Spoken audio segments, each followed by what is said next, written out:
يا أيها الناس اتقوا ربكم الذي خلقكم من نفس واحدة وخلق منها زوجها وبث منهما رجالا كثيرا ونساء واتقوا الله الذي تساءلون به والأرحام إن الله كان عليكم رقيبا يا أيها الذين آمنوا اتقوا الله وقولوا قولا سديدا يصلح لكم أعمالكم ويغفر لكم ذنوبكم ومن يطع الله ورسوله فقد فاز فوزا عظيما اللهم صل على محمد وعلى آل محمد كما صليت على إبراهيم وعلى آل إبراهيم إنك حميد مجيد اللهم بارك على محمد وعلى آل محمد كما باركت على إبراهيم وعلى آل إبراهيم إنك حميد مجيد رب اشرح لي صدري ويسر لي أمري واحلل عقدة من لساني يفقه قولي رب زدني علما سبحانك لا علم لنا إلا ما علمتنا إنك أنت العليم الحكيم أما بعد إن أحسن الكلام كلام الله وأحسن الهدي هدي محمد صلى الله عليه وسلم وشر الأمور محدثاتها وكل محدثة بدعة وكل بدعة ضلالة الضلالة في النار أعوذ بالله السميع العليم من الشيطان الرجيم بسم الله الرحمن الرحيم فما استمتعتم به منهن فآتوهن أجورهن فريضة صدق اللہ العظیم۔ لائق احترام دوستوں، بزرگوں، بھائیوں، عزیزوں، معززات، مستورات، ماؤں اور بہنوں میں، شریعت مطہرہ میں اللہ رب العالمین نے نکاح کا جو نظام بنایا ہے اور باہمی طور پر جو فطرتی طبعی محبت ایک دوسرے کے ساتھ ہوتی ہے، شریعت نے اس کا ایک جائز طریقہ، شرعی طریقہ نکاح کی صورت میں بنایا، اور قرآن کہتا ہے وَمِنْ آيَاتِهِ أَنْ خَلَقَ لَكُم مِّنْ أَنفُسِكُمْ أَزْوَاجًا لِتَسْكُنُوا إِلَيْهَا، کہ اس رب کائنات کی نشانیوں میں سے ایک بڑی نشانی ہے کہ ان خلق لکم من انفسکم ازواجا، کہ اس نے تمہارے اندر سے ہی ازواج کو پیدا کیا، لتسکنوا الیہا، تاکہ تم ان کی طرف سکون حاصل کرو۔ یہ مودت، محبت، یہ باہمی طور پر پیار میاں اور بیوی کا، یہ اس حد تک ہے کہ قرآن کریم نے اس محبت اور پیار کو اتنا بڑھایا ہے کہ فرمایا ہن لباس لکم وانتم لباس لہن، کہ وہ خواتین تمہارا لباس ہیں اور تم ان کا لباس ہو۔ لباس کا کام انسانی جسم کی پردہ پوشی ہوتا ہے، اور وہ جسم سے مطابقت رکھے گا تو آپ کو وہ لباس سوٹ کرے گا، اگر نہیں ہے تو وہ لباس، اس کا مطلب یہ ہے کہ ہمارا نہیں ہے، ہمیں سوٹ نہیں کرتا۔ شریعت نے اس کو مطابق بنانے کے لیے نکاح کا عمل ہمارے لیے مشروع کیا ہے۔ اس حوالے سے آپ پچھلے جمعے بھی اور اس سے پچھلے بھی آپ نے 3 جمعے مسائل سنے ہیں۔ آج ہماری حق مہر کے حوالے سے گفتگو ہوگی۔ آپ احباب نے یہ جو آیت کریمہ سنی ہے، یہ سورہ نساء کی 24 نمبر آیت ہے۔ رب کائنات فرماتے ہیں فَمَسْتَمْتَعْتُمْ بِهِ مِنْهُنَّ فآتوہن اجورہن فریضہ، کہ آپ نے جو ازدواجی زندگی کا ان سے جو لطف اٹھایا ہے اس کے بدلے ان کا حق مہر ادا کرو۔ اب اس حق مہر کی ادائیگی، اس حوالے سے کئی باتیں ایسی ہیں جو بسا اوقات ہمارے ذہن میں ایسا خلش پیدا ہوتا ہے کہ توجہ اور دھیان کی کمی کی وجہ سے ہم اس کو کوئی اہمیت نہیں دیتے۔ شریعت کا اس بارے میں کیا حکم ہے؟ شریعت کیا کہتی ہے؟ شریعت نے اس کو نکاح کا ایک حصہ بنایا ہے اور ہمیں حکم دیا ہے کہ آتوا النساء صدقاتہن نحلا، کہ آپ خوشی سے خواتین کو ان کا حق مہر ادا کرو۔ اور جو 24 نمبر آیت ہے اس میں فرمایا فَمَا اسْتَمْتَعْتُمْ بِهِ مِنْهُنَّ فَآتُوهُنَّ أُجُورَهُنَّ فَرِيضَةً، کہ تمہارے لیے یہ فرض کر دیا گیا ہے کہ اس کو حق مہر کو ادا کرنا ہے۔ اب اس حوالے سے کچھ ایسی شکلیں ہیں کہ بسا اوقات تو زمانے میں ایسے مسائل بھی دیکھنے میں آتے ہیں، لا علمی میں ایک کام ہو گیا ہے، حق مہر طے نہیں کیا یا طے کیا ہے تو ایسی کیفیت میں خامن کی وفات ہو گئی اور وہ دونوں مل بھی نہیں سکے، تو شریعت اس بارے میں کیا کہتی ہے؟ اگر حق مہر مقرر نہیں ہوا تو قرآن کریم اس حوالے سے کیا کہتا ہے کہ حق مہر اگر مقرر نہیں کیا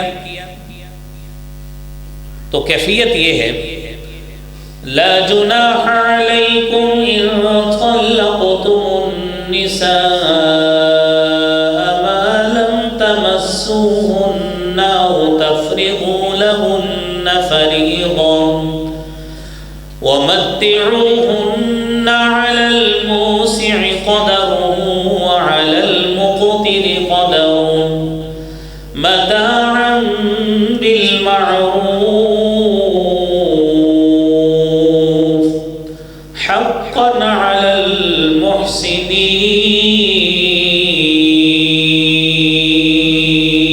المحسنين۔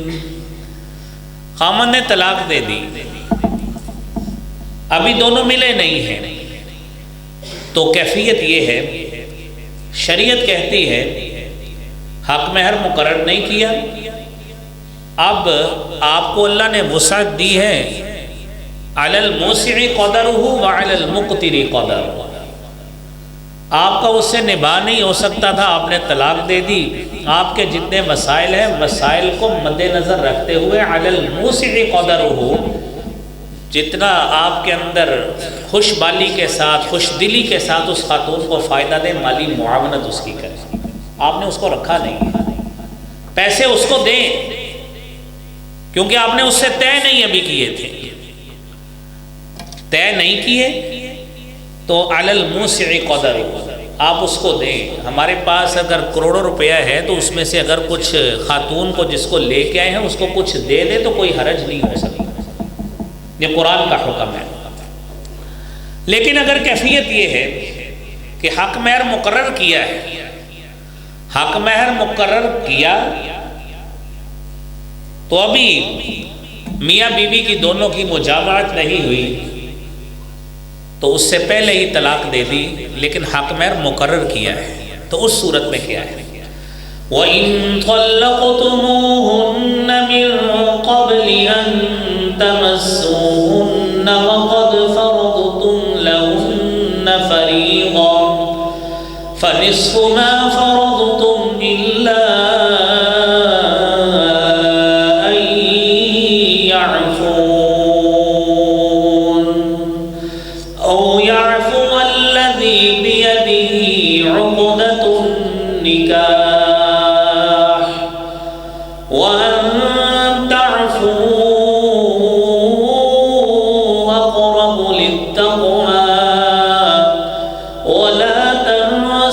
الفضل ان اللہ بما تعملون بصیر۔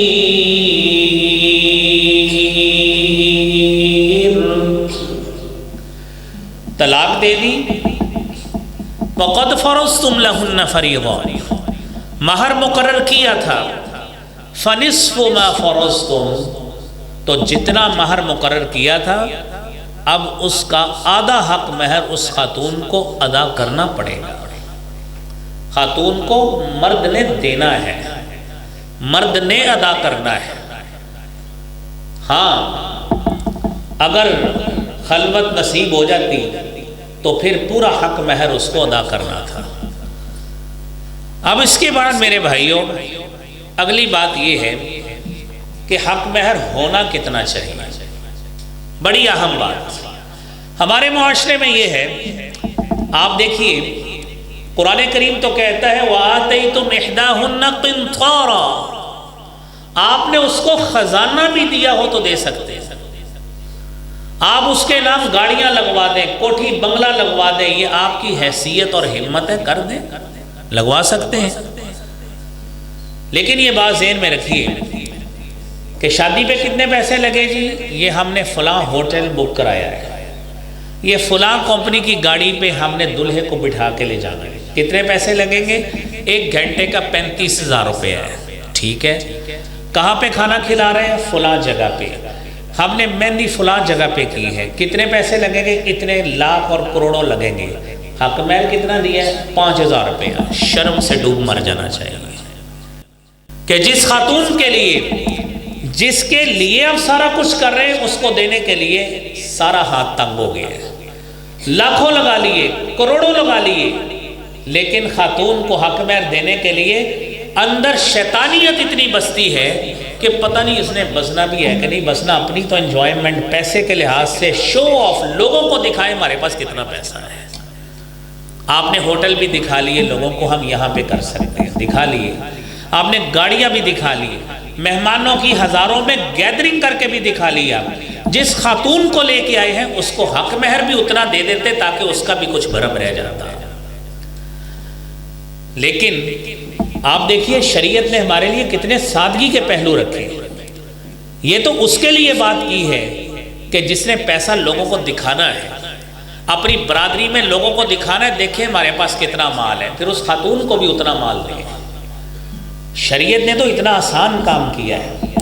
سنن نبی داؤد کی 2111 نمبر حدیث ہے، اللہ کے رسول صلی اللہ علیہ وسلم کے پاس ایک خاتون آتی ہے، آگے کہتی ہے اللہ کے رسول صلی اللہ علیہ وسلم انی قد وہبت نفسی لک، میں اپنا آپ کو ہبہ کرتی ہوں، آپ میرے ساتھ نکاح کر لیجیے۔ نبی کریم صلی اللہ علیہ وآلہ وسلم نے فرمایا میرے لیے کوئی ضرورت نہیں۔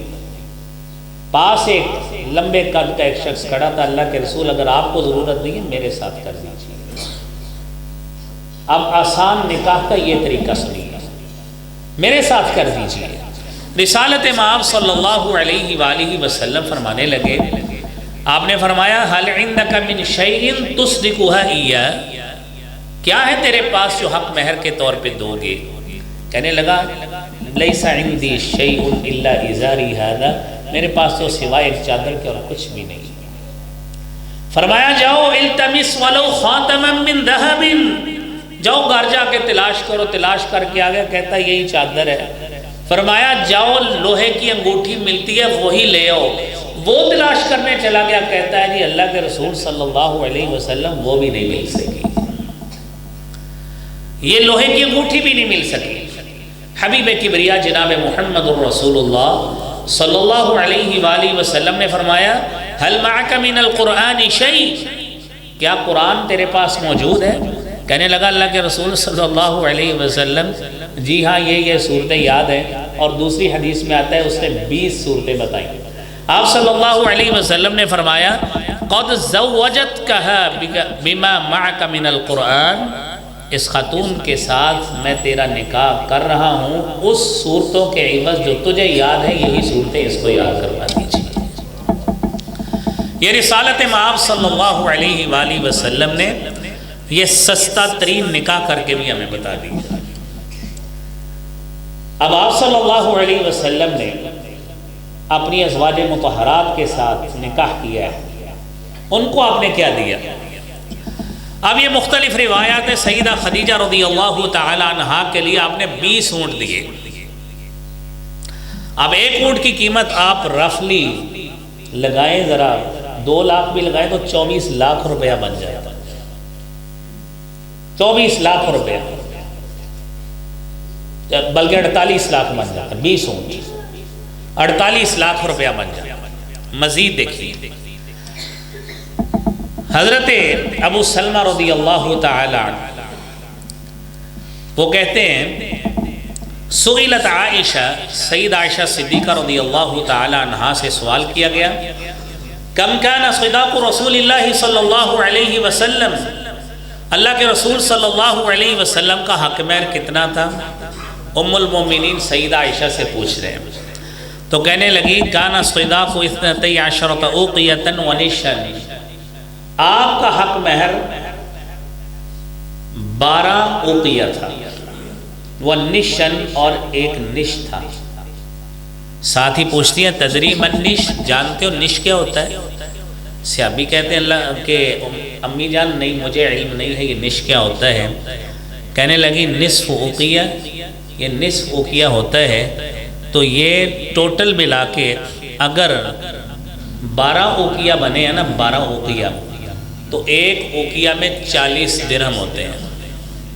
ایک اوقیہ میں 40 درہم ہوتے ہیں، تو یہ 480 درہم یہ، اور نش آدھا درہم، 500 درہم کے عوض اللہ کے رسول صلی اللہ علیہ وسلم نے نکاح کیا، 500 درہم کے عوض۔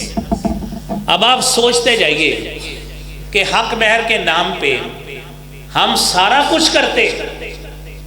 بندے کو تو سوچنا چاہیے کہ میرے پاس کروڑوں کی دکان ہے، لاکھوں کی گاڑیاں اگر جمع کریں وہ بھی کروڑوں کی بن جاتی ہیں، اتنے کی میری دکان ہے، اور جب حق مہر دینے کی باری آتی ہے وہاں پہ میں لیٹ جاتا ہوں، وہاں پہ مجھے شرم نہیں آتی۔ تو یہ سنتے جائیے، یہ صحیح مسلم کی حدیث ہے جو آپ نے سنی۔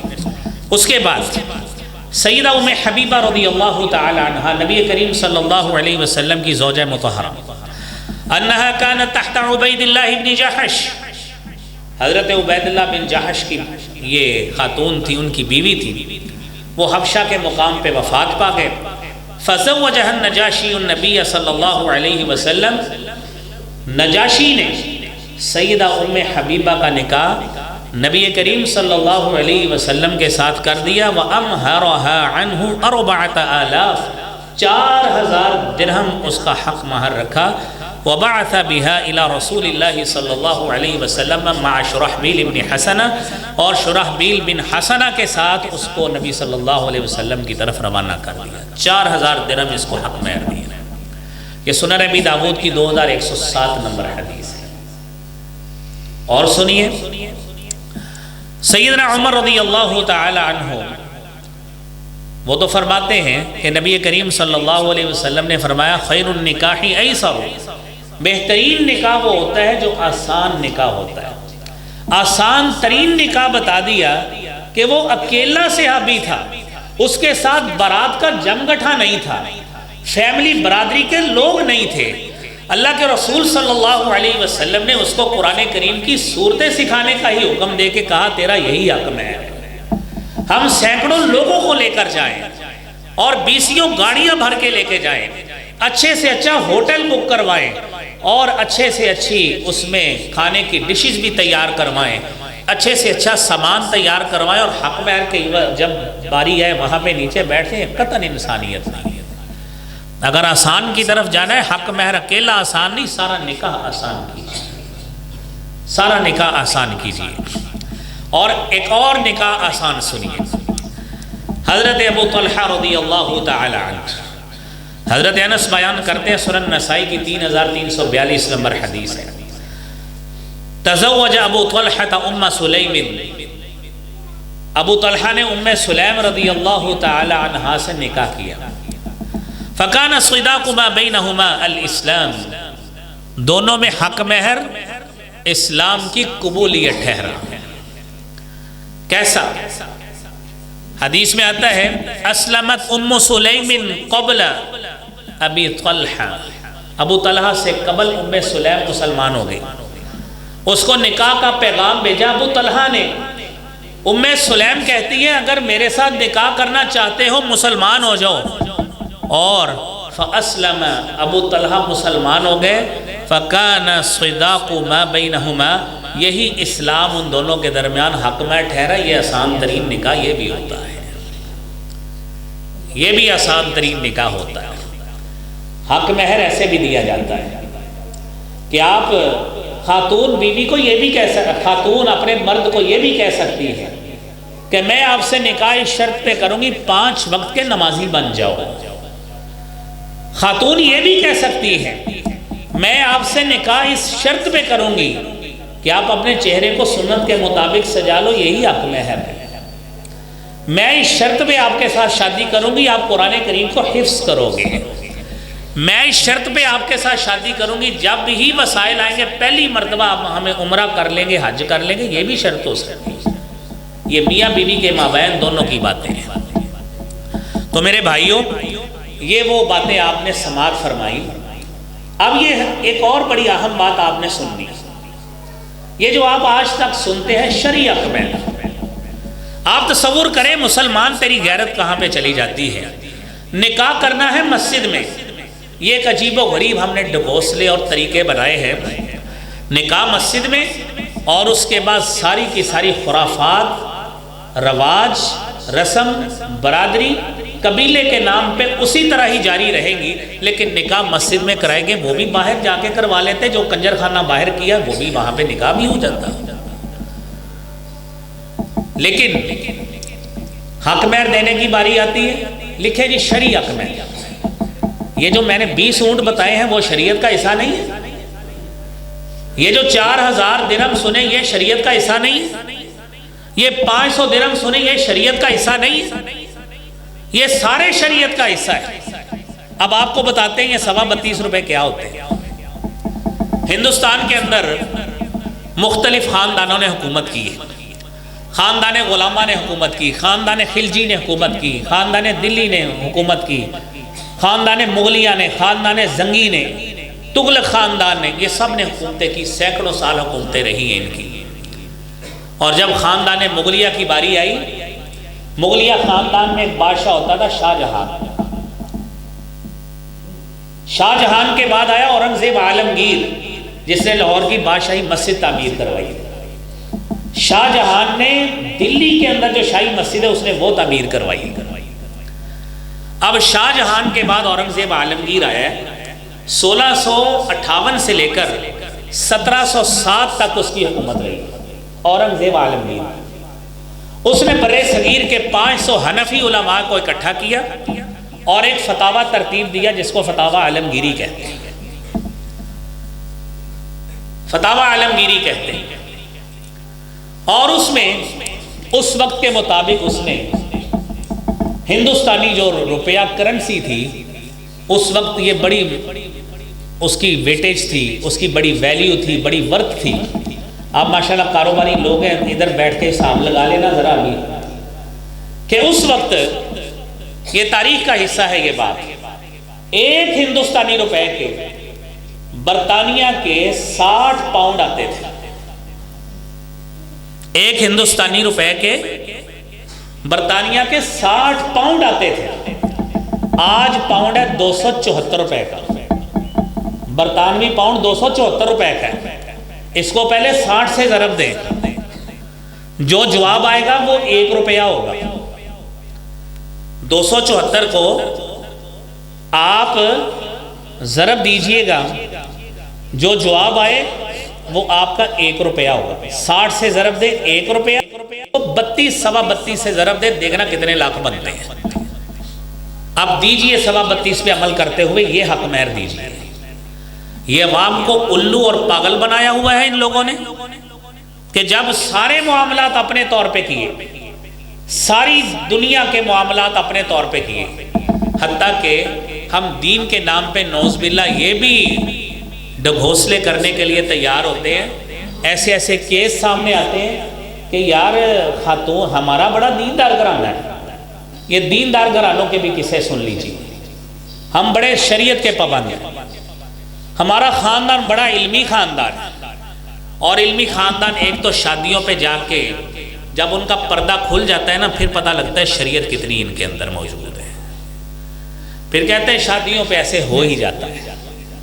یہ شادیوں پہ ایسے نہیں ہوتا، یہ ایسے موقع پہ پتہ لگتا ہے آپ کے اندر شریعت کتنی موجود ہے، یہاں پہ پتہ لگتا ہے. اور ہم دو معاملات میں ایسے کام کرتے ہیں. اگر جی ہم اپنی بچی جو ہے نا بغیر داڑھی والے شخص کو نہیں دیں گے. اب ہیلے بہانے ہم کیسے کرتے ہیں، یار تو نا تھوڑی سی داڑھی بڑھا لے، شیپ بڑھ جائے گی نا، ہم کہیں گے اس نے داڑھی رکھ لی، بعد میں بنا دینا. ہمیں شرم سے ڈوب مرنا چاہیے. ہم سنت کے نام پہ یہ مذاق کرتے ہیں، ہم اللہ کے نبی کی شکل کے ساتھ یہ مذاق کر رہے ہیں صرف دنیا کی خاطر. آپ نے یہ مسئلہ سنا، اذا خطب احدکم من تزوج، اذا خطب الیکم من ترضون دینہ وخلقہ فزوجوہ. آپ اس کے دین سے خوش ہیں، اس کے اخلاق سے خوش ہیں، تب شادی کیجیے. اگر آپ نے دین اور اخلاق کو ترجیح نہ دی، آپ نے دیکھ لیا کاروبار بڑا اچھا ہے، کوئی نہیں اس کے حالات ظاہری طور پہ ٹھیک بھی نہیں، کاروبار بہت اچھا ہے، برادری تو میری ہے نا، یہ لے لے برادری، تو نہ اخلاق اچھا ہے، نہ کردار اچھا ہے، نہ دین اچھا ہے. فرمایا الا تفعلوا تکن فتنۃ فی الارض وفساد عریض. زمین میں فتنہ آئے گا، خاندان ٹوٹیں گے، آپ کی چپکلش ہوگی. یہ دونوں میں پھر نباہ نہیں ہوگا. جب تم نے ترجیح دنیا کو دی ہے، پھر مسائل بھی ایسے ہی رہے. تو نبی کریم صلی اللہ علیہ وآلہ وسلم کی احادیث کی روشنی میں آپ نے 3 باتیں ابھی تک اس حوالے سے، مہر کے حوالے سے ہی مختلف مثالوں کے ساتھ سن لی. نبی کریم صلی اللہ علیہ وآلہ وسلم نے، آپ صلی اللہ علیہ وسلم نے ایسے شخص کے لیے جو شخص مہر طے کرنے کے بغیر فوت ہو جاتا ہے. پہلے آپ نے طلاق کے مسائل ابتدا میں 2 سنے. مہر اس نے طے نہیں کیا، بندہ جاتے ہی فوت ہو گیا، دونوں کی ملاقات نہیں ہو سکی. سیدنا عبداللہ ابن مسعود رضی اللہ تعالی عنہ بیان کرتے ہیں، قضا رسول اللہ صلی اللہ علیہ وسلم فی بروع بنت واشق. اللہ کے رسول صلی اللہ علیہ وسلم نے حضرت بروع بنت واشق ان کے حوالے سے فیصلہ کیا. سنن ابی داود کی 2114 نمبر حدیث ہے. اور آپ نے فیصلہ دیا فی رجل تزوج امرأة فمات عنها ولم يدخل بها. خامن اس کے پاس جانے سے پہلے ہی فوت ہو گیا.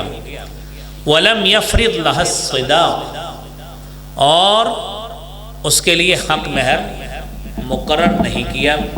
فقال، تو آپ نے فرمایا لَهَا الصَّدَاقِ، بندہ فوت ہو گیا ہے، حق مہر چاہے مقرر نہیں ہے، شریعت کا اصول یہ ہے لَهَا الصَّدَاقِ كَامِلًا، مکمل حق مہر اس کو ملے گا. وَعَلَيْهَا الْعِدَّةِ، اور اس کے لیے عدت بھی ہے. وَلَهَا الْمِيرَاثِ، اور اس کے لیے میراث کا حق بھی اس کو ملے گا، وراثت کا حق بھی اس کو ملے گا. تو یہ وہ مسائل ہیں جو ہمارے لیے میرے بھائیوں سمجھنے والے ہیں. معاشرے میں ایسے کیسز کئی مرتبہ آتے ہیں کہ وہ خاتون نے طلاق لے لی، حق مہر مقرر تھا نہیں تھا، بندہ فوت ہو گیا ہے. یہ سارے مسئلے آپ نے سنا.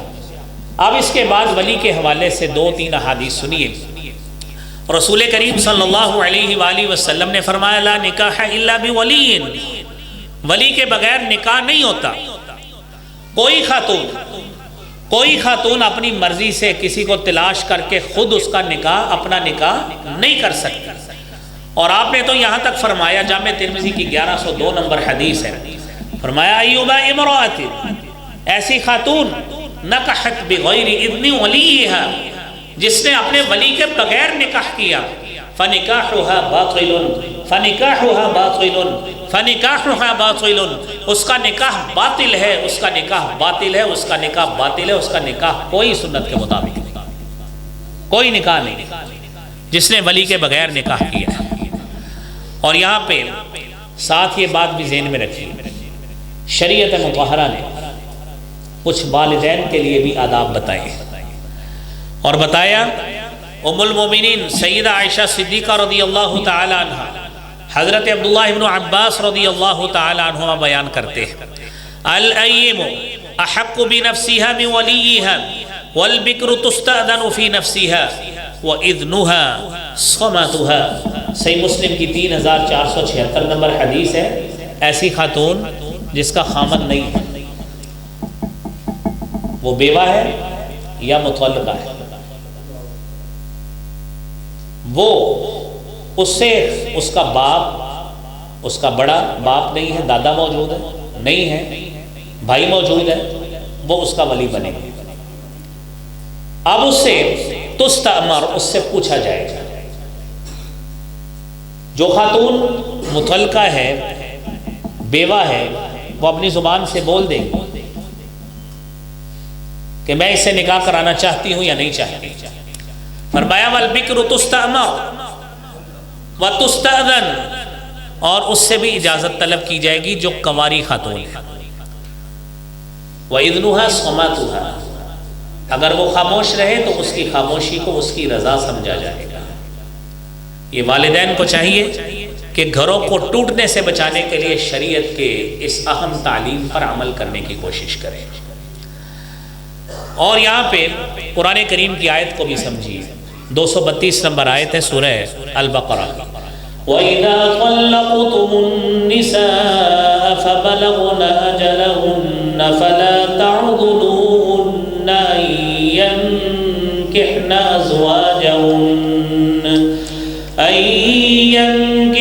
أَزْوَاجَهُنَّ إِذَا تَرَاضَوْا بَيْنَهُم بِالْمَعْرُوفِ۔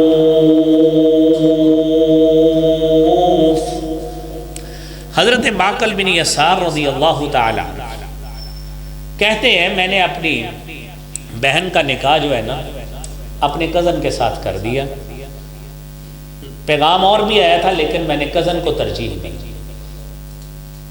اس سے نکاح کر دیا، ان کا نبھا نہیں ہو سکا، طلاق دے دی، طلاق ہو گئی، اس نے عدت گزار لی، کسی اور جگہ سے پیغام آیا نکاح کا، اور وہی میرا کزن دوبارہ پیغام لے کے آ گیا۔